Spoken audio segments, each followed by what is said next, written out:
Assalamualaikum warahmatullahi wabarakatuh.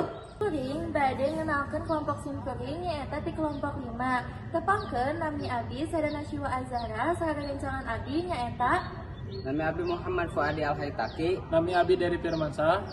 nami abdi Risma Putri Utami. Nami Abi Syahramanda Naila Rasma.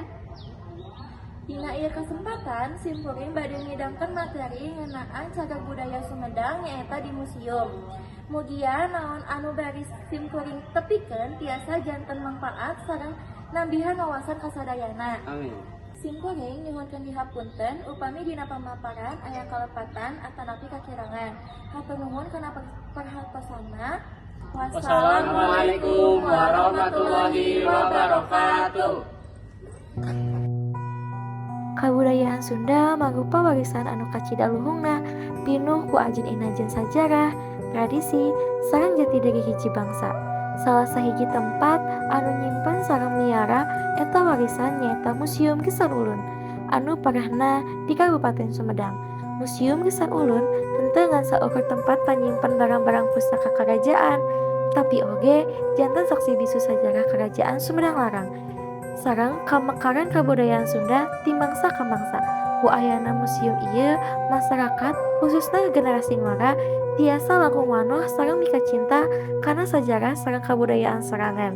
Dina dokumenter ieu orang bade ngaguar langkung jero ngeunaan sajarah, koleksi, peran Museum Gesan Ulun dina ngalestarikeun kabudayaan Sunda. Museum Prabu Gesan Ulun ditetepkeun minangka salah sahiji cagar budaya di Kabupaten Sumedang.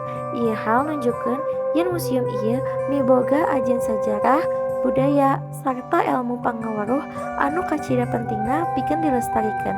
Salaku cagar budaya, Museum Prabu Gesan Ulun henteu ngan ukur dijaga tina segi fisik wangunana, tapi oge tina nilai-nilai anu dikandung dina unggal koleksi jeung carita sajarahna. Museum ieu janten tempat pikeun diajar, nalungtik, serta ngariksa warisan budaya Sunda, sangkan henteu leungit ku kamajuan zaman. Peran museum ieu kacida pentingna dina ngajaga kontinuitas sajarah, sangkan generasi ayeuna jeung nu bakal datang tetep apal kana asal-usul sorangan. Prabu Gesan Ulun perenahna di lingkungan Karaton baheula anu ngawengku Gedong Gamelan, Gedong Sri Manganti, sareng Gedong Bumi Kaler. Bangunan-bangunan ieu kapungkur dipake pikeun kagiatan karaton sarta kahirupan kerajaan. Arsitektur bangunan museum nggambarkeun ciri khas karaton Sunda anu sederhana tapi miboga harti fisiologis anu jero. Saluyu jeung kahirupan masyarakat Sunda anu ngajunjung kasaimbangan jeung kaharmonisan.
Di jero museum disimpan rupa-rupa titinggal sejarah anu kacida anjeunna seperti banda pusaka kerajaan, pakarang tradisional, busana adat, sarta naskah buhun.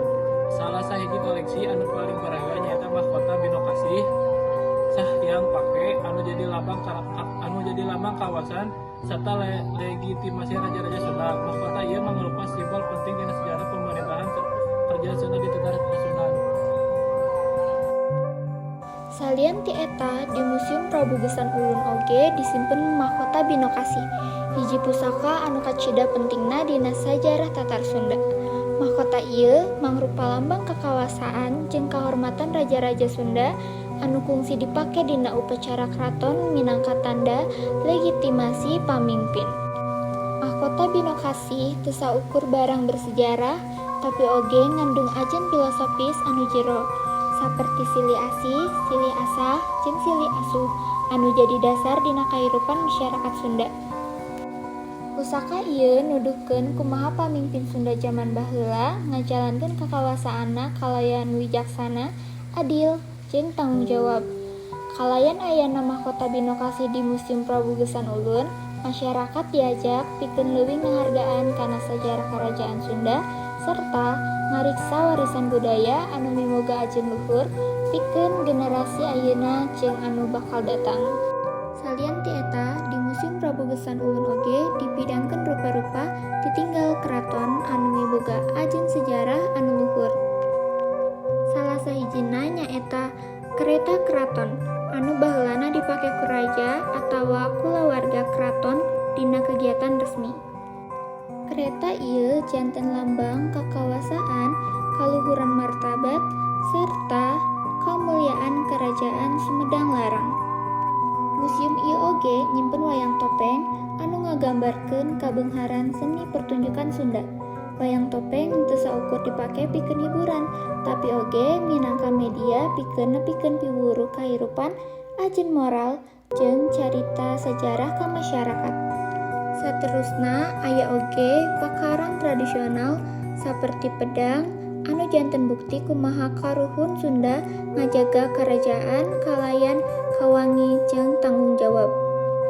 Pakarang ieu ngagambarkeun sifat kasatria, kawibawaan, serta tekad dina ngajaga kemerdekaan wewengkon. Di antara koleksi sejen, kapanggih oge unsur harimau, anu dina budaya Sunda mangrupa simbol kakuatan, kawani, sarta panyalindung. Simbol ieu nuduhkeun raketna hubungan antara kepercayaan, alam, jeung kahirupan masyarakat Sunda dina mangsa baheula. Teu kaliwat, aya oge ranjang karaton anu ngagambarkeun kahirupan pribadi para bangsawan. Ranjang ieu jadi bukti yen museum henteu ngan saukur nyaritakeun ngeunaan kakawasaan, tapi oge ngeunaan kahirupan sapopoe di lingkungan karaton. Ngaliwatan rupa-rupa koleksi ieu, Museum Prabu Geusan Ulun ngajak urang pikeun ngartos sajarah Sumedang Larang sacara leuwih utuh. Boh tina sisi pamarentahan, seni budaya, nepi ka kahirupan karaton dina mangsa katukang. Ku ayana rupa-rupa tetinggal sajarah anu disimpen di Museum Prabu Geusan Ulun, urang tiasa ningali kumaha beunghar jeung luhurna peradaban Sunda dina mangsa katukang. Ti mimiti pusaka karajaan, kasenian tradisional, nepi ka simbol-simbol kahirupan karaton. Sadayana ngandung ajen sajarah jeung budaya anu kacida pentingna. Museum ieu sanes ngan saukur tempat nyimpen barang kolot, tapi oge janten rohangan pikeun miara emutan, elmu pangaweruh, jeung jati diri urang salaku urang Sunda. Ngaliwatan museum ieu, urang diajak pikeun leuwih ngajenan karuhun sarta neruskeun warisan budaya sangkan tetep hirup di tengah robahna zaman. Ku kituna, Museum Prabu Geusan Ulun mangrupa salah sahiji pusaka budaya anu kedah dijaga ku sadayana. Mugia ayeuna museum ieu tiasa janten sumber pangaweruh, inspirasi, sarta pangeling-eling pikeun generasi ayeuna jeung generasi nu bakal datang. Sangkan sajarah jeung budaya Sunda henteu nepi ka pareum ku waktos.